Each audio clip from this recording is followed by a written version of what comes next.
Teacher যখন নিজেই প্রশ্নের উত্তর জানে না। বলো এই কোয়েশ্চেন অ্যান্সারটা কে পারবে? বলো এখানের মধ্যে কে পারবে? তুমি পারবে? আমি তো নিজেই পারবো না এই অ্যান্সারটা। তুমি পারবে? না। পারবে না কেন?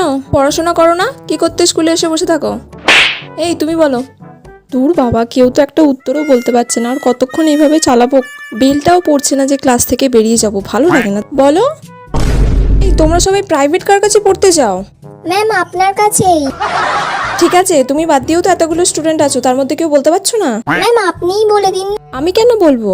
আমি বললে তো তোমরা সবাই এমনিই জেনে যাবে। তাহলে তোমরা কি করো বাড়িতে? উফ, কি জ্বালায় পড়লাম রে বাবা, কেউ তো একটা বল। সব গাধা, আমিও গাধা, তার সাথে তোরাও গাধা। বলো।